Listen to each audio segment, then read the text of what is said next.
Welcome to County Report This Week. I'm Lorna Virgilí, and thank you for watching. Just a few short months ago, the Maryland General Assembly passed a bill that decriminalized 10 grams or less of marijuana. Now a group of council members want to do the same thing when it comes to paraphernalia. The resolution has been introduced by Council Member Nancy Navarro, and she has the support of 6 of her colleagues. Susan Kennedy has a story.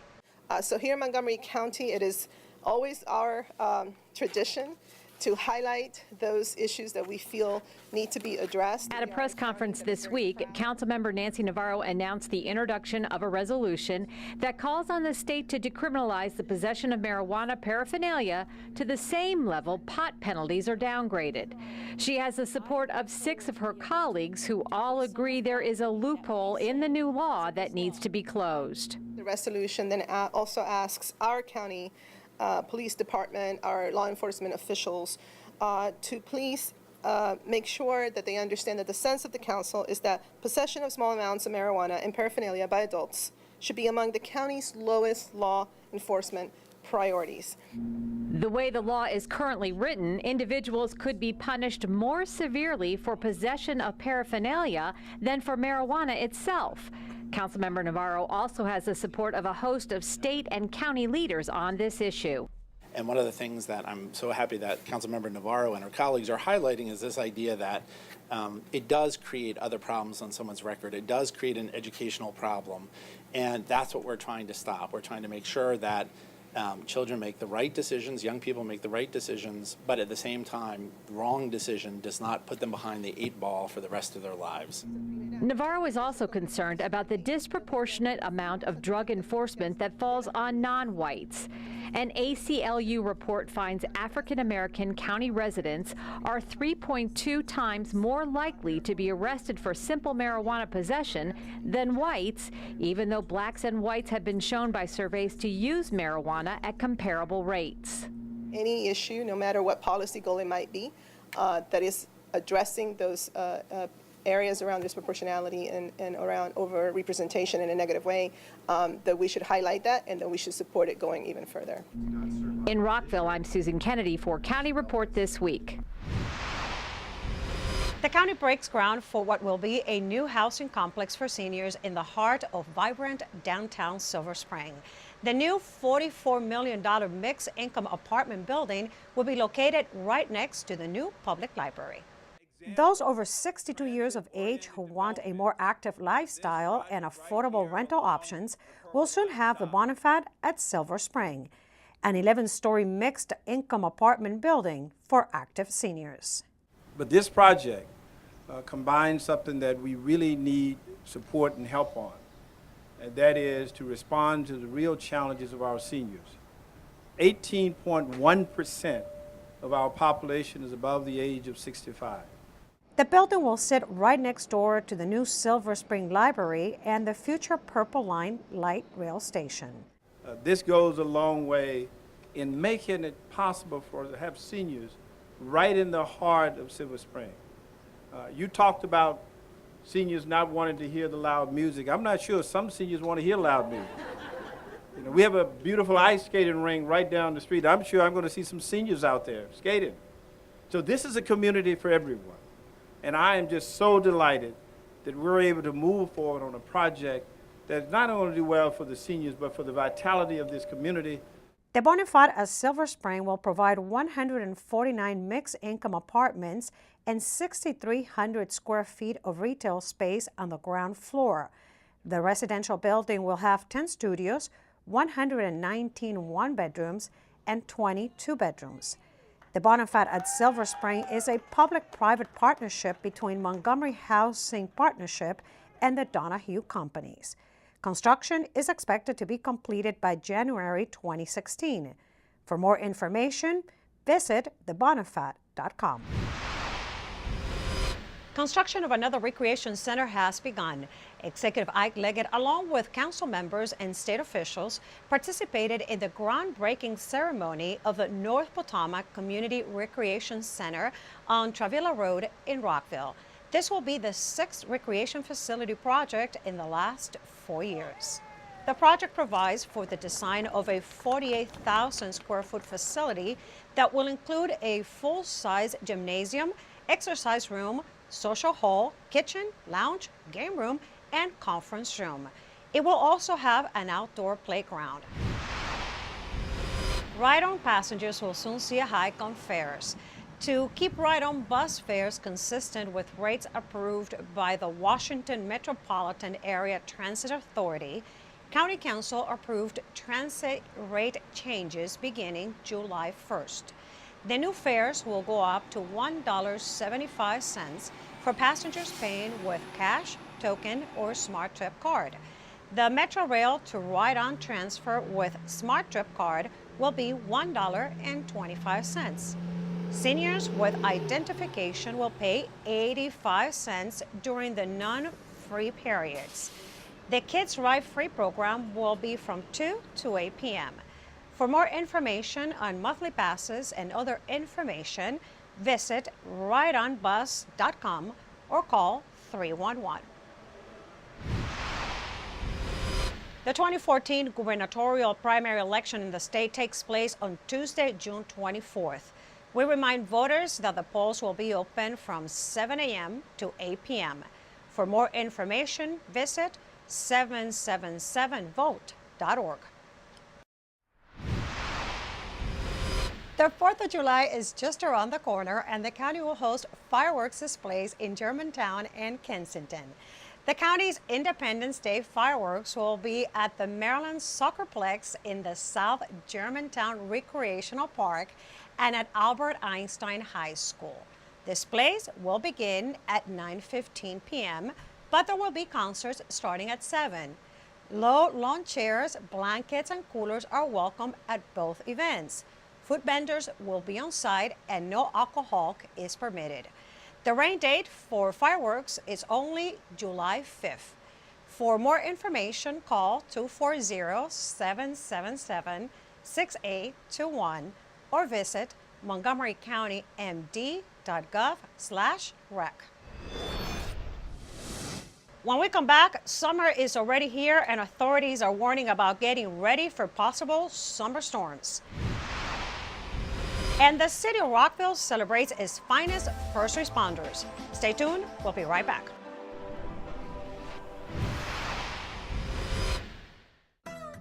History comes alive during Heritage Days weekend, June 28th and 29th. Discover Montgomery County's historical treasures during this free countywide event. The two-day festival offers visitors an opportunity to sample numerous sites representing the history, culture, and natural beauty of Montgomery County. Join us for Heritage Days, June 28th and 29th from noon until 4 p.m. all over Montgomery County. For more information, call 301-515-0753 or go to heritagemontgomery.org. Did you know there are more than 10,000 county government phone numbers? But there's only one number you need to remember for non-emergency calls, 311. MC311 is Montgomery County government's online telephone information system. Need information? Have a problem or complaint? Trying to locate a county government facility? Call 311. The call center is open Monday through Friday, 7 a.m. to 7 p.m. The website is available 24 hours a day, 7 days a week. Welcome back to County Report This Week. I'm Lorna Virgilí. The 2014 hurricane season is now underway, and local officials are reminding residents about the importance of being prepared. My MC Media's Sonia Burke has the story. The 2014 hurricane season is now underway, and local officials are reminding residents about the importance of being prepared. Regardless of how many storms are forecast for this summer, preparation is essential. Emergency management officials say developing a plan and assembling an emergency storm kit are two of the most important ways to prepare for severe weather and other emergencies before they occur. And disasters happen more often than you might think. The Red Cross typically responds to over 70,000 disasters a year nationally and 500 locally. Tornadoes and flooding and hazardous material accidents, the derecho, the slow slope failure. We've had it all in this community. You want to have a plan, you want to have a kit, and then you want to actually sign up for Alert Montgomery. And then the last but not least, you want to think about how you can volunteer or work with your neighbors to make sure they're prepared as well. Officials say your storm kit should be able to sustain you and your family for 3 to 5 days. Battery operated flashlights, crank radio, a way of staying informed and abreast of what's going on. There's water in here. You need a gallon per person per day. Some food. During a live line simulation, Pepco officials demonstrated the dangers of downed wires and tree branches that can follow severe weather. Leave that wire alone, call the first responders, call Pepco. I'd much rather have the conversation with you that you're upset because it took us so long to get out there than I would have a conversation that someone's been injured or killed on that site because they took it upon themselves to move that wire. The number to call Pepco to report outages and down lines is 1-877-PEPCO-62. The utility has also updated its website with information about reporting and monitoring outages and storm preparation tips. For County Report This Week, I'm Sonia Burke. The city of Rockville recently celebrated those who serve in the line of duty at the Public Safety Awards ceremony. Katie Garrity from Rockville 11 has a story. I'm here at the City of Rockville's Police Department. Some of the brave men and women who work here were recently recognized in the 2014 Public Safety Awards.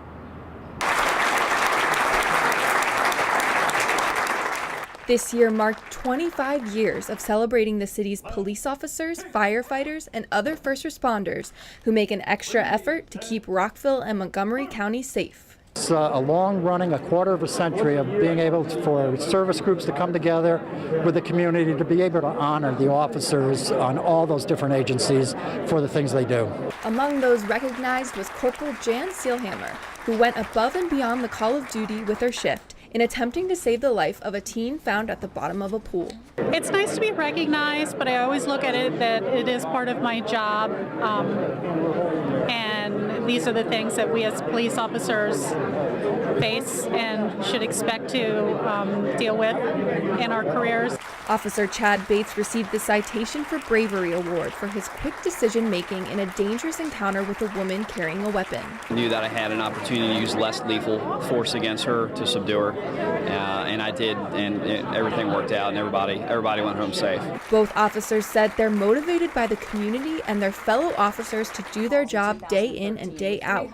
The awards show their hard work does not go unnoticed. We stop and take a moment to really say thank you sincerely and honor those who have done so much for us and continuously put their lives on the line to protect the rest of the community. For Rockville 11, I'm Katie Giardi. And now we get the latest on transportation with an update from Tom Pogue from the county's Department of Transportation. Tom? Hi, I'm Tom Pogue, Community Relations Manager for the Department of Transportation. Here's an update from Montgomery County. County Executive Leggett announced that MCDOT's 8-year bus stop improvement program has enhanced ADA accessibility and pedestrian safety at 2,900 bus stops. Mr. Leggett noted the county's holistic approach that looks at bus stops not in isolation, but as a component in safe travel pathways. Improving pedestrian safety has been a priority of his administration, and transit passengers are pedestrians at each end of their trip. Where needed, DOT is adding sidewalks, safer pedestrian crossings, traffic calming measures, more lighting, and road improvements to create safer, more walkable communities. Upgrades under this $11 million capital program were first made to stops with the highest ridership and those deemed in most urgent need of improvement. Now, work continues to upgrade the 500 remaining more difficult bus stops. The average cost to improve each stop is $3,000. For more information, visit our website at montgomerycountymd.gov/MCDOT. We're working to keep you moving. When we come back, thousands of students celebrate the end of the school year. We'll take you to a couple of MCPS schools. And Montgomery College opens doors to a newly renovated state-of-the-art building. We'll be right back.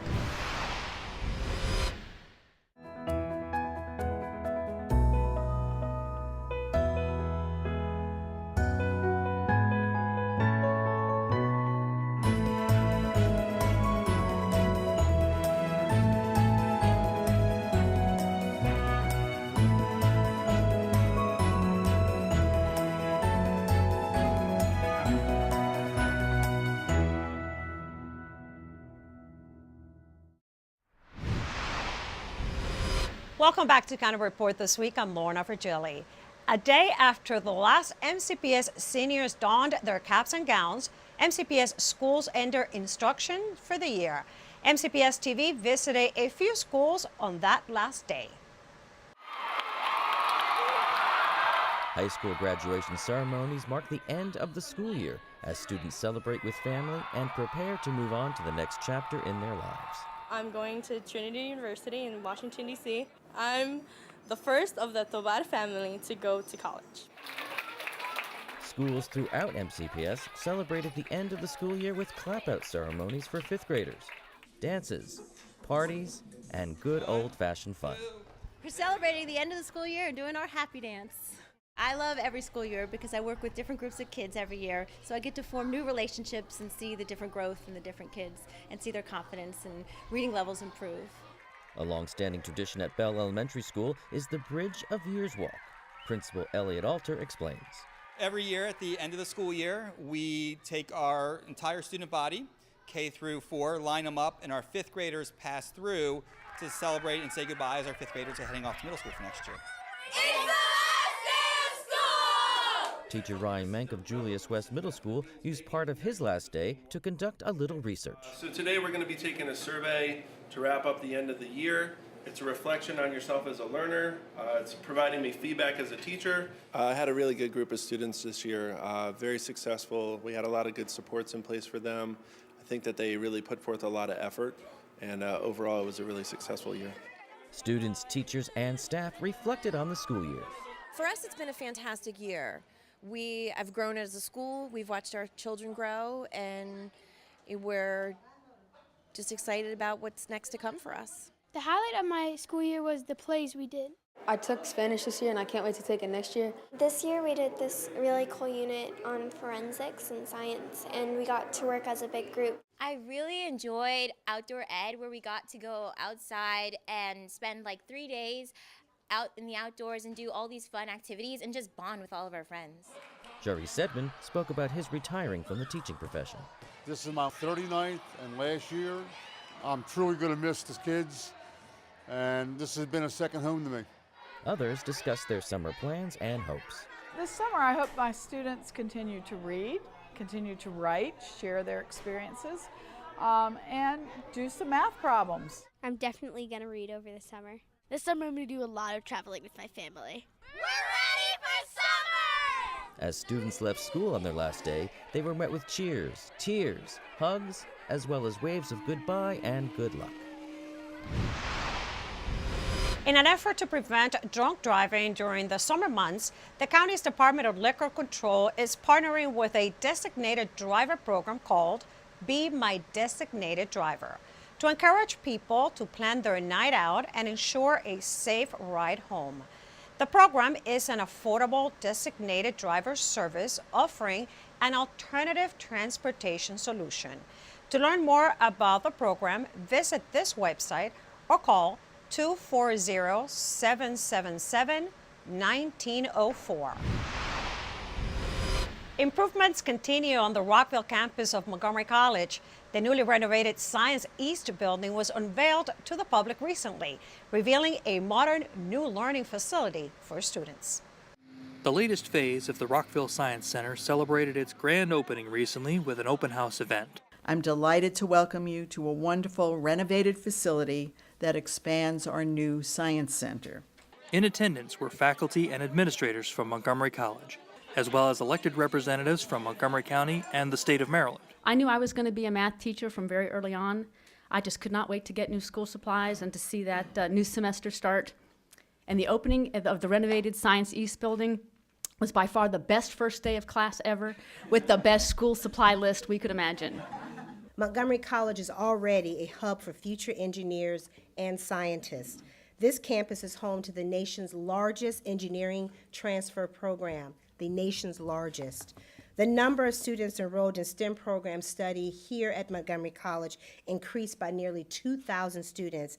That's a 76% increase in the past 5 years. We are making a very bold statement that we are committed, and we're committed for the long haul. A tour followed the presentations, showing off the new classroom and lab spaces. Science East reopening is the second of 3 phases that will conclude with the renovation of Science West, leaving Montgomery College with a state-of-the-art complex that will help educate students far into the future. This is a starting point for so many young people in our community. Having world-class facilities to go with world-class educators will form the quality education and the skills necessary for us as a community to compete in the 21st century. Taking classes in the new building is very exciting, and it makes me excited to come to class because the new classrooms are very refreshing, they're bright, they're cheery, the teachers are excited to be there, and we have lots of new fancy things like our new computer labs, our new lounges, study areas. It's exciting that we have a new place to work and learn. For County Report this week from Montgomery College, I'm John Watson. The Korean Community Service Center is working to help empower and connect local immigrants. My MC Media's Valerie Bunk has a story of how the organization is reaching out to the Korean community in Montgomery County. I'm here in Gaithersburg, where the largest branch of the Korean Community Service Center of Greater Washington works to connect and serve the growing Korean community in Montgomery County. For me, working here is very, very rewarding thing because as one of the immigrant family member, I can feel the same difficulty and same situation like many Korean immigrants are experiencing here. Yor Yun Lee helps the Korean Community Service Center reach more than 4,000 residents in Montgomery County.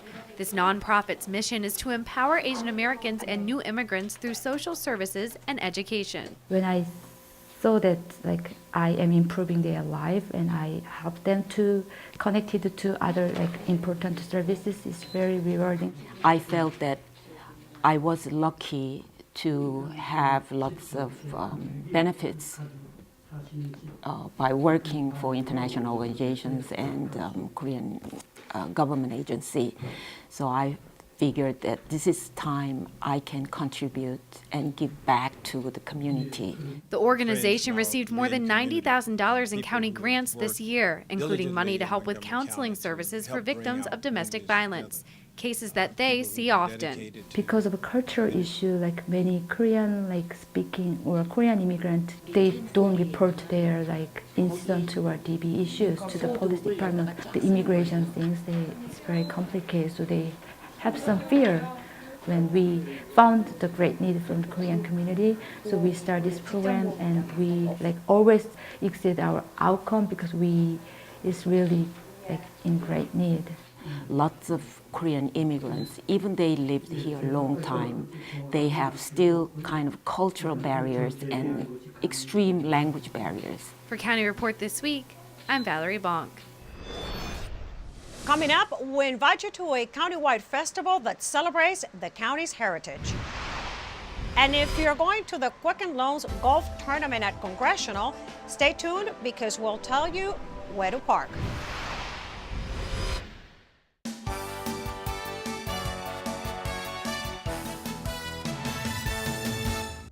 Order your tickets now to celebrate 37 years of great summer dinner theater at MC. This summer's musicals are the hilarious Seussical the Musical and the highly acclaimed Les Miserables. Order tickets online or call the box office to reserve your seat. And 2 MC teams are hosting clinics for kids this summer.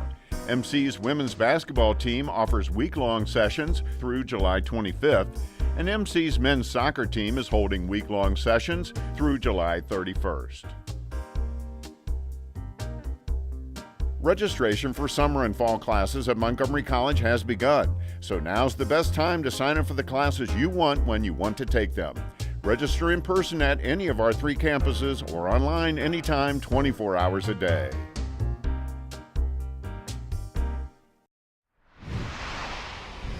Welcome back to County Report this week. I'm Lorna Virgilí.